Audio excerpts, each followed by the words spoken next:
अस्सलाम वालेकुम, आप देख रहे हैं इनसाइड पाकिस्तान में हूँ मोहम्मद ज़फ़ीर। बात करेंगे NA 249 की। पूरे हल्के में दोबारा गिनती का हुक्म दे दिया गया है। 6 मई को गिनती होगी। अब देखना ये है कि क्या पाकिस्तान पीपल्स पार्टी दोबारा गिनती में जीत जाएगी या डस्का की तरह मुस्लिम लीग नून कम बैक करेगी।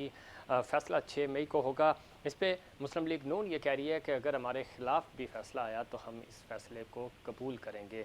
दूसरी तरफ पाकिस्तान पीपल्स पार्टी ने चेयरमैन पाकिस्तान पीपल्स पार्टी जनाब बिलावल भुट्टो साहब ने कहा कि अगर शिकायत के बगैर दोबारा गिनती की नई रिवायत आ गई है तो इस रिवायत को हम खैर मकदम करते हैं। और 2018 के जो इलेक्शंस हुए थे उसमें 5% से कम मार्जिन के जो हल्के थे, हम उस पर भी गौर कर रहे हैं कि क्या हम दोबारा रिकाउंटिंग की तरफ जाएं।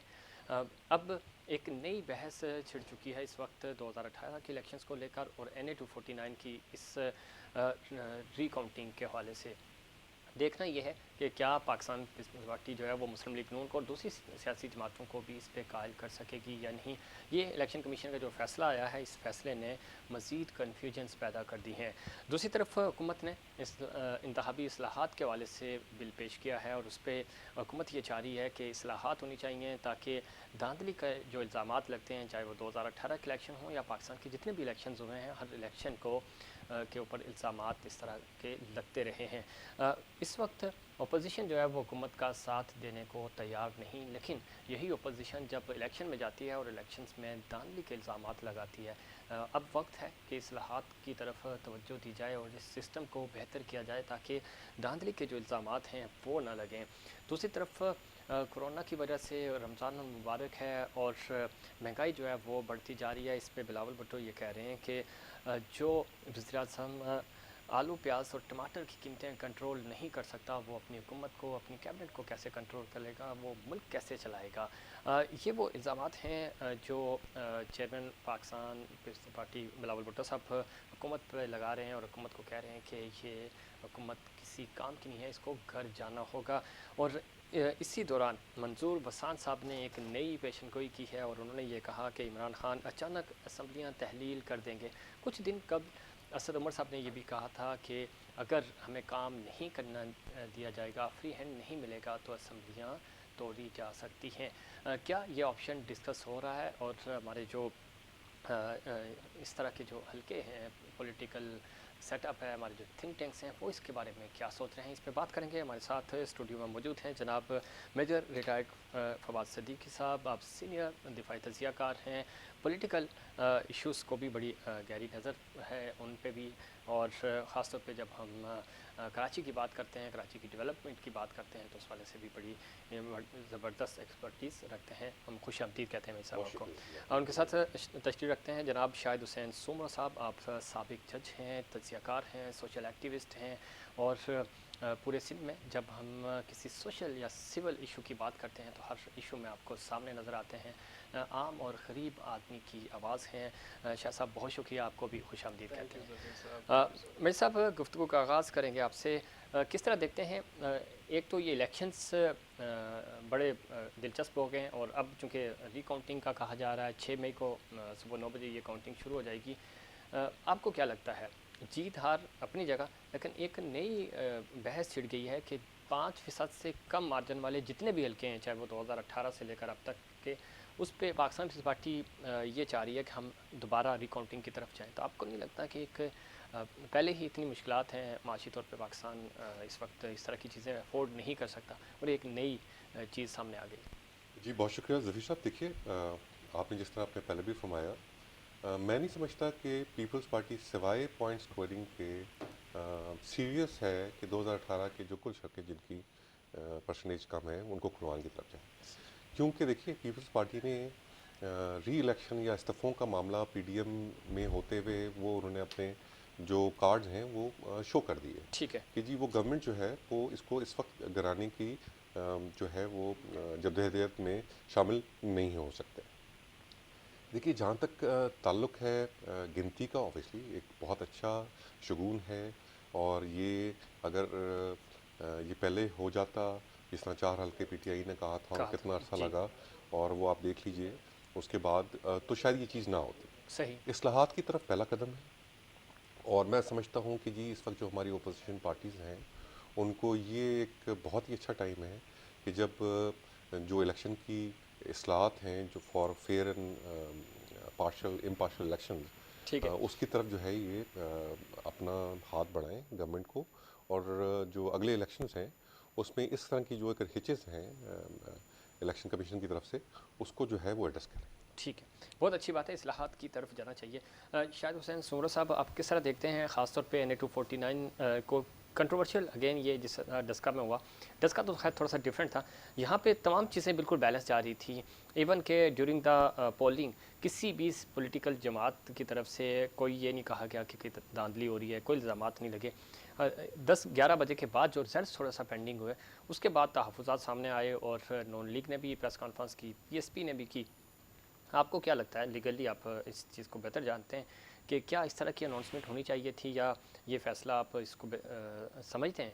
ज़ाहिर है किसी भी कैंडिडेट का ये हक है कि वो रिकाउंटिंग के लिए अगर कह रहा है। इवन जब हम यूनिवर्सिटीज़ में देखते हैं तो बच्चों को जो शक होता है कि हमारे इस पेपर में जो मार्क्स हैं वो कम आए, तो वो रिकाउंटिंग की तरफ जाते हैं। तो ये ऑप्शन तो ठीक है, लेकिन इस ऑप्शन को बेस बना के पाकिस्तान पीपल्स पार्टी कह रही है कि हम 2018 के जो इलेक्शन हैं उसकी तरफ भी जाएंगे, वो हल्के भी दोबारा रिकाउंट होंगे।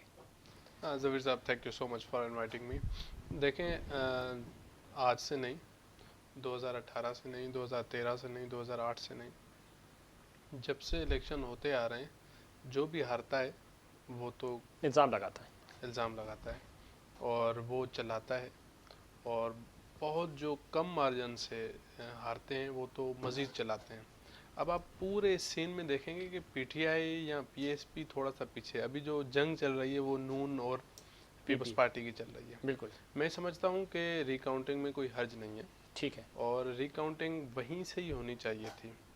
RO ने क्यों एप्लीकेशन रिजेक्ट की जब उनके पास ये रिकाउंटिंग के लिए लेके गए, और उनको क्यों इलेक्शन कमीशन जाना पड़ा और वहाँ से आर्डर लेना पड़ा? तो मैं समझता हूँ कि काउंटिंग होनी चाहिए और रिकाउंटिंग होनी चाहिए, और किसी के भी अगर वोट हैं तो अगर किसी को शक है तो उस पर आप देखें कि जैसा आपने कहा कि 2013 में ये जो इमरान खान साहब बैठ गए 2013 के इलेक्शंस के लिए कि भाई 4 हल्के खोलें, 4 हल्के बिल्कुल खोलें, ऐसा ही। और उसमें आपने देखा कि 126 दिन से ज़्यादा जो है ना वो वहाँ पे बैठे धरना, इस्लामाबाद में धरना बिल्कुल दे ऐसे ही। दिया, और हमारा कैपिटल ब्लॉक हो गया। रही बात आपके दूसरे सवाल की कि देखें, अगर वो उस टाइम हुआ, कोई अल्लाह ना करे फिर दूसरी कोई कन्फ्यूजन यहाँ पैदा हो, ठीक तो है। अच्छी बात है, उनको रिकाउंटिंग होनी चाहिए। दूसरा सवाल आपने कहा कि 2018 के 5% से कम जितने भी हैं वो हम खुलवाएं।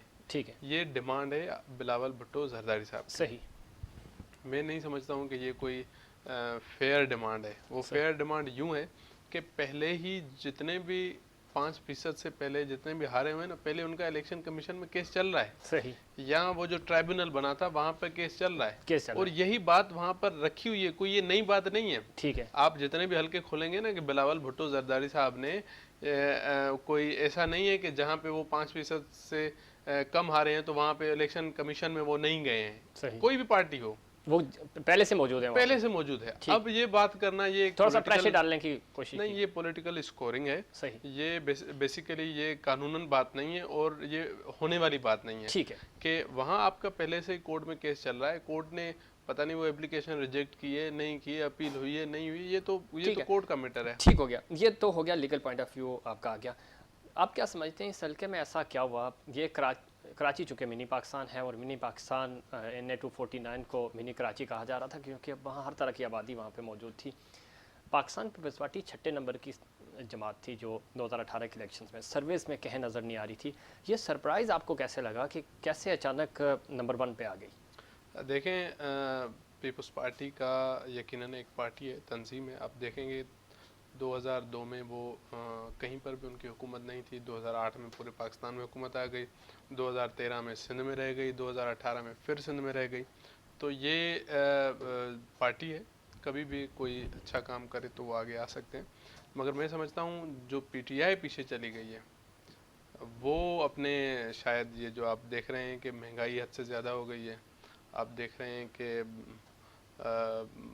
लाइन आर्डर सिचुएशन बहुत ख़राब हो गई है, ये संभाल पा नहीं रहे सिस्टम को, तो शायद वो एक वजह हो सकती है कि PTI का कैंडिडेट बहुत 5वें नंबर पे है।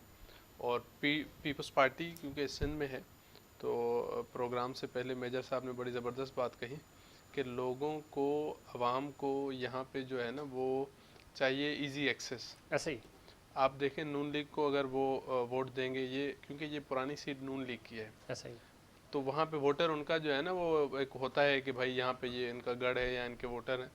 तो ये 2018 से पहले ये पीटीआई की नून की सीट थी, तो नून का तो हल्का अहबाब है, मगर पीपल्स पार्टी का वहाँ पे नहीं था। अब ये क्यों हुआ है, वो वजह ये भी हो सकती है कि आवाम को काम चाहिए। काम चाहिए। अब वो नून को वोट दें या वो पीटीआई को वोट दें। पीटीआई आप देख रहे हैं सिंध में, चाहे पहले मिनिस्टर उन्हीं का ही था ना, वो वफाकी वजीर भी था, ऐसे ही मगर फिर भी वहाँ काम नहीं हुआ। वहाँ पानी सबसे बड़ा इशू है और पानी ही का वो वफाकी वजीर था, उसके बावजूद वहाँ पानी नहीं हुआ। फिर वहाँ पे एमपीए भी पीटीआई का है, फिर भी काम नहीं हो नहीं रहा हुआ। है। ऐसे तो ही वो हो सकता है कि वो ये सोच रहे हों कि आइंदा जो है ना वो कोई देखें कि यहाँ की जो सिंध में जिसकी हुकूमत है, कोई पानी का मसला हल करे या ठीक है। कोई और मसला, जितने भी दूसरे इश्यूज होते हैं। तो मैं समझता हूँ शायद ये एक वजह हो सकती है। ठीक और वो कैंडिडेट भी अच्छा था, प्रोफेशनल एक एडवोकेट भी था, वो कैंडिडेट की भी हो सकता है कि उनका एक वो एक मार्जिन मिला। हल्का एक मेरे साहब आपको क्या लगता है, ख़ासतौर पे जब हम कराची की बात करें, 2018 में कराची ने बड़े सरप्राइज वोट दिए पाकिस्तान तहरीक इंसाफ को। 2013 में जब एमक्यू का तूती बोलता था तब 8.5 लाख वोट मिले थे। उस वक्त कोई सोच भी नहीं सकता था कि पीटीआई को इतने वोट मिलेंगे। कराची वाले निकले, उन्होंने वोट दिए। आपको क्या लगता है कि कराची वाले मायूस हुए हैं पाकिस्तान तहरीक इंसाफ से, और ये वही मायूसी का वोट था, उनके पास ऑप्शन नहीं था? नहीं तो 13 साल से तो पाकिस्तान पीपल्स पार्टी सूबे में मौजूद है, उसने तो कुछ काम नहीं किए। अगर काम ही को बुनियाद बना के उन्होंने वोट देने होते तो पहले देते ना। जी बिल्कुल वजह बात है आपकी। देखिए इसमें तो दो राय है नहीं। जो एक्सपेक्टेशंस आवाम ने पीटीआई के साथ लगाई थी, वो शायद उसमें पूरे होने में नाकाम रहे हैं, और ये चीज़ में नज़र आ रही है। लेकिन देखिए मैं इससे थोड़ा सा आगे जाऊंगा कि जो 249 में पॉलिटिक्स या इलेक्शंस का इशू है, ये थोड़ा इससे इसके रूट थोड़े से डिफरेंट हैं। सही। वो आते हैं सेंसस। ठीक है। अब आप देखिए कि जो 249 हल्का जिन यूनियन से ये दोबारा बनाया गया, उससे पहले वो जो हल्के थे वो किसकी मेजॉरिटी थी? अच्छा, अब जब डाइवर्सिफाई ये हल्का हो गया तो शायद जो सेटलमेंट है वो शायद नून की जो तरफ जो है वो ज़्यादा उसका झुकाव था। ठीक। और यही वजह थी कि उन्होंने अपने एक वेरी हैवी वेट को जो है वो दोबारा इसमें खड़ा किया, और वो तकरीबन 100% श्योर थे कि शायद वो उस पर जीत जाए।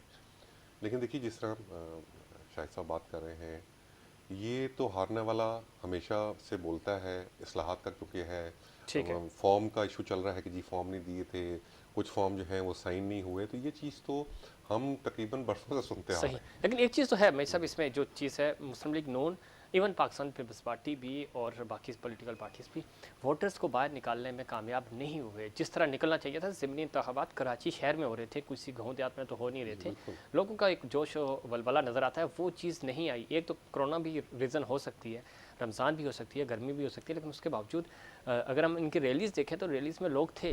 ऐसा नहीं है कि इनकी जो कॉर्नर मीटिंग थी उसमें भी खाली होते थे, लेकिन वही वोटर इलेक्शन वाले दिन बाहर नहीं आया। ये देखिए मैं तो उसको शऊर से थोड़ी तारीफ ये करूँगा कि अब शायद आवाम में ये चीज़ आ गई है कि अपनी किस्मत जो है वो अपने हाथों में अब लें। ठीक। ये चीज़ हमने केपीके में पहले हमेशा से देखी है कि जब वो कोई हुकूमत वहाँ काम नहीं करती तो वो अगले इलेक्शन में वो रद्द हो जाती है, चेंज कर। यही चीज़ जो है वो शायद हम अब कराची में देख रहे हैं। ठीक। और जब से ये सेंसस की बात चली है और इंशाल्लाह ये सेंसस का मामला भी हल होगा, तो शायद नई हल्का बंदियाँ जब हों तो वो नई हल्का बंदियाँ ग्राउंड रियलिटीज़ को देख के की जाएंगी। तो जो इस वक्त आपका रिजल्ट्स हैं पॉलिटिकल पार्टीज़ के, शायद अगले इलेक्शन में वो ना हो, चेंज हो। अच्छा शाह साहब, एक चीज़ से बड़ी इंपॉर्टेंट है, वो है इस्लाहात। हर पार्टी, और मज़े की बात इस वक्त मुस्लिम लीग नून और पाकिस्तान पीपल्स पार्टी को इश्यूज़ है ना इस पर कि वोट सही डले या नहीं डले, और पीटीआई इनको कॉल कर रही है कि आए। इमरान खान साहब को एक क्रेडिट तो आपको देना होगा, वो 2018 से ये बात कह रहे हैं कि इलेक्शन इस्लाहात होनी चाहिए, यूरोप जैसी होनी चाहिए। अमेरिका में देखें, वो उन्होंने मिसाल भी दी कि ट्रंप ने इतनी तोड़ फोड़ की, लेकिन कोई ये नहीं कह रहा कि धांधली हुई है, मतलब तशद्दुद ज़रूर हुआ है, लेकिन सिस्टम पे उंगली नहीं उठा सकते। तो इस सिस्टम के लिए यही अपोजिशन जमातें हुकूमत का साथ क्यों नहीं दे रही? मैंने आपको पहले भी कहा ना जफीर साहब के यहाँ पर आज से नहीं, कि जब से आप हिस्ट्री देखेंगे ना, तब से ये चला रहे हैं। ठीक, लेकिन इस्लाहात हर तो करें पार्टी ना। जो अपोजिशन में होती है, हर पार्टी ये चलाती है। आज तो पीटीआई भी यही चला रही है ना, सही, आप पीपल्स पार्टी भी यही चला रही है। तो मैं समझता हूँ कि इसके लिए तो सबसे पहले जाना चाहिए, क्योंकि ये एक दफ़ा ये मसला ही हल हो जाए। ठीक, जहाँ पे आप इस्लाहात करेंगे, जहाँ पे आप रिफॉर्म्स लेके आएंगे, वो आप जब रिफॉर्म्स आएंगे तो आपको हर चीज़ क्लियर होगी। मगर आप देखेंगे ना, रिफॉर्म्स 2023 के इलेक्शन की तैयारी आज हो रही है। वो सही। आज कैसे हो रही है, आप देखा कि आप काजी फायद ईसा के साथ क्या हुआ। क्या हुआ? तो ये जो है ना, ये जो सिस्टम है, मैं नहीं समझता हूँ कि ये लोग चाह रहे हैं इसी तरह ये सिस्टम को तो सिस्टम लेके आना चाह रहे हैं। चेंज होना चाहिए ना। 2023 में कम से कम हम इस बहस में ना पड़ें कि वोट जो है वो सही डला या नहीं डला। कम से कम उस वक्त तो ये सिस्टम हमारे हाथ में हो, जो भी जीते। हाँ सही कह रहे हैं, ये अवाम को करना चाहिए। एक तो इस्लाहात तो हुकूमत के उसमें होनी चाहिए, मगर ये जो वोट सही डालना नहीं डालना, किसके हक में डालना, किसकी फेवर में डालना, ये थोड़ा सा अवाम पे ज़्यादा आता है। सही, भाई ने जैसे बात की, मेजर साहब ने, कि अब अवाम में शऊर आ रहा है। मैं थोड़ा सा उससे थोड़ा सा Disagree करेंगे। डिसएग्री करूँगा कि अभी तक यहाँ पे वो शऊर नहीं आया है। सही, अगर शऊर आता तो ये लोग ज़्यादा निकलते हैं सही, और अपनी मर्जी के जो भी कैंडिडेट होता है उनको वोट देते हैं। ठीक है, अब वोट ना देना ये शऊर नहीं है। सही। वोट ना देना कि भाई मैं वोट ही नहीं दे रहा हूँ किसी भी पार्टी को, तो ये तो नहीं है। आपका तो वोट तो राइट है आपका। बिल्कुल सही कह रहे हैं आप किसी भी पार्टी जो अच्छा काम करे उसको जाएं, निकलें और दें। आप। सही, अब इतना रेशो कम हो गया, आप इलेक्शन में देखें, मेरे ख्याल में कोई 21.6%। 20% के करीब जो है ना वो रेशो आया है। तो देखो कहाँ 100%, कहाँ 20%, आप ये 50%। नॉर्मल आप इलेक्शन जो जनरल इलेक्शन होते हैं ना, वहाँ पे सही। ये 40 के नज़दीक होता है, 50 के 40 लगभग 50। हाँ, 40, yes। तो अब यहाँ पे बिल्कुल आधा हो गया है। तो अवाम में शऊर होना चाहिए और ये वोट का इस्तेमाल करें।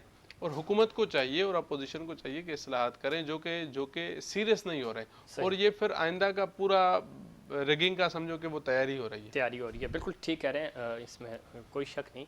जिस तरह शायद हुसैन सोमरा साहब बता रहे हैं कि इस्लाहात की तरफ हमें जाना चाहिए और ये सिस्टम कहें तो इसका आगाज़ होना चाहिए, ताकि 2023 में जब इलेक्शंस हों तो उस पर हम ये बहस ना करें कि ये वोट मेरा चोरी हो गया, मेरा डब्बा चोरी हो गया। सिस्टम अच्छा होना चाहिए।